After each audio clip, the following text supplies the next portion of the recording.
mainly from the 30s, 40s, and 50s, actors were making a lot of movies per year because until you got into the 50s, TV didn't really start coming into play, and movies were kind of a hybrid of what we have now of TV and film.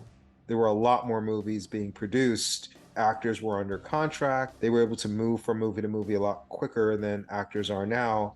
They didn't have as much agency as to what they would do or where they would go, and they were just being pumped out movie after movie. Needless to say, someone like Bette Davis had a long filmography, and as we were going through it, it's like, how do we get this down to 10 movies? Wow, this is going to be tough. We would actually probably have to watch at least 15 to decide which 10 would be worth spotlighting. So it didn't really save us any time at all. So that's when I just threw it out there, and you quickly, without hesitation, jumped on board with maybe we should just pick one movie and go with it. And I think there were a few we considered. The ones that really stuck out to me are some of her earlier works and then some of her later works. This was kind of a mid-career film that we picked, All About Eve, in that it was when her career started dwindling down. She was in her 40s, and this helped give her a resurrection. This was kind of a soft spot in her career, obviously, from what I just mentioned. Aside from this movie, I don't know if there were a lot of movies in this time period that she did that were considered masterpieces. A lot of her really good work came when she was young, and then when she was older, movies like Hush Hush, Sweet Charlotte, Whatever Happened to Baby Jane, I think really stood out to me. And then a lot of her early works that made her become famous in the first place. We did talk about one Bette Davis movie previously on a podcast, Oh, yes, the Petrified Forest. Petrified Forest. I know it was something Yes, Forest. So yes. we did go over the Petrified Forest with a very young Bette Davis. She is my favorite actress of all time. And I would say that because one is it's hard to have a favorite actress. See, this is why I said I shouldn't go first because I'd end up talking, talking, and talking. You're like, no, you go first. I'll interrupt Yeah. you. I haven't even gotten to the movie yet. No, I know, right? Here comes another 4 hour podcast about one movie. Oh man. So, one of the reasons Bette Davis is my favorite actress is because with actresses, it's hard to have a favorite, to be honest with you, because there aren't a lot of films where there's a lead actress in every film, but there aren't a lot of films where the actress is the lead of the film. You have a lot of actresses that play supporting parts. They're not necessarily the best parts in the movie. When you come to more modern times, actresses aren't in a lot of films. So you may have someone like Julia Roberts or Sandra Bullock that have lengthy careers, but they generally get those lengthy careers from making very fluff type movies. I'm sure there are a lot of people that would say those are some of their favorite actresses, but I wouldn't. They don't make the type of films that I would be passionate about. They're more so romantic comedies. And to get an actress that really goes after really good, meaty parts, I think of like a Nicole Kidman, Jodie Foster, but they don't make nearly as many movies. So it's like when you look at their filmography, you're like, man, I love Nicole Kidman and Eyes Wide Shut and To Die For and the others and and and then you know you just it starts getting very thin. You start kind of having to reach a little bit more, and and that's kind of the problem. But when you get to Bette Davis or actresses that made films in the 30s, 40s, and 50s, filmographies are so big that they can afford to have several bombs, but then still have 8, 9, 10 movies that are just great. And that's just from a volume standpoint. So that's why, for me, when I think of my favorite actors, they generally come from that era. Unless you have a Jack Nicholson, who's, again, one of my favorite actors, but he's been acting for so long that he's built up a filmography where you can look at like The Shining and A Few Good Men and the original Batman or Batman '89 and just One Flew Over the Cuckoo's Nest.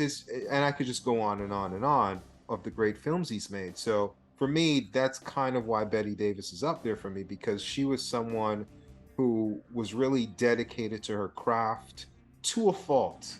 And I say this every time she comes up, and she's come up a lot of times when I've done videos, reviews, podcasting, whatever.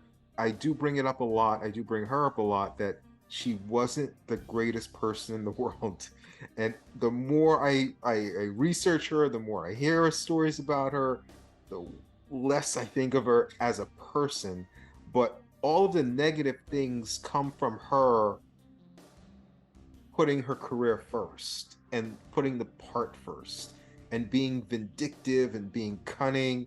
And she's kind of like more like Eve in a way Yes. than anything else. Those qualities made her get the better parts. You know, she didn't go about it the most ethical way, but she did what she had to do to get the best parts available to her. So she was in a lot of great movies, and then she did step up a lot in those movies. So for those reasons, the fact that she has such a high volume of films, the fact that her films have such high quality, she worked with quality directors, she put out quality work for a long period of time beyond the studio era that ended in the 50s, and that resurrection she had late in her career. Just her overall body of work is kind of why she's one of my favorite actors. And again, there's a unique time period in her career. This movie kind of gave her that second life. And thank goodness it did, because it gave us a lot more great works from a great actress. We landed on Betty Davis, and ultimately, I guess I'll let you step in here and say your piece on Betty, and I'll let you explain how we ended up getting on All About Eve, how we decided to land on that one. Okay, well, I was going to say that I remember taking a film course when I was young, and some woman in the class commented that we were watching an old movie, and she commented that she was pleased to see that the female character in this movie was strong, you know, and it was more like a modern character, not like an old-fashioned character. And the professor said, well, actually, I think that female characters in older movies are a lot better than female characters in modern movies.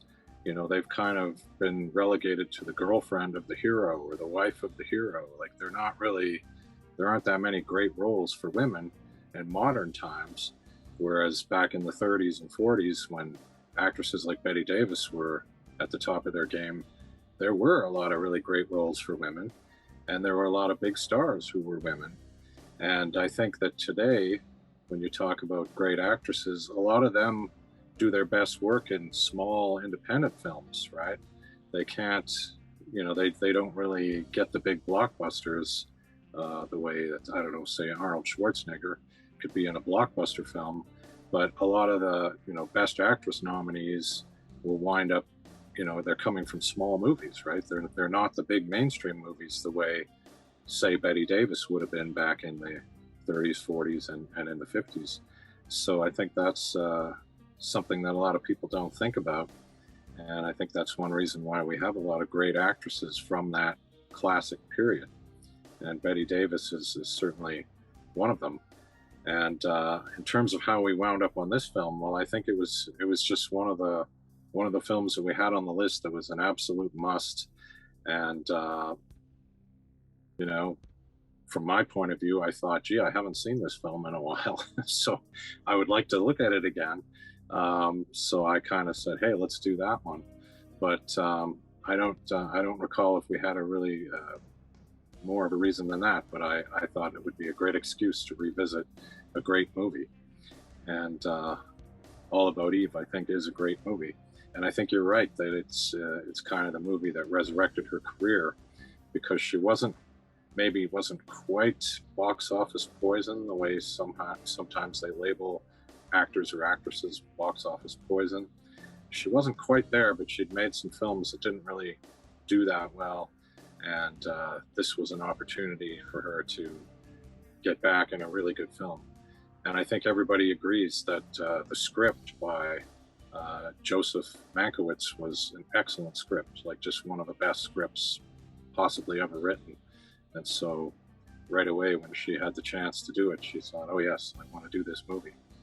Um, yeah, so I think I was very pleased to get to look at this movie again.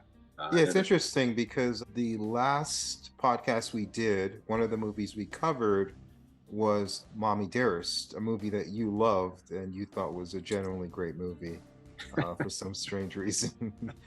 But that was based on, I say base using air quotes here since this is a podcast.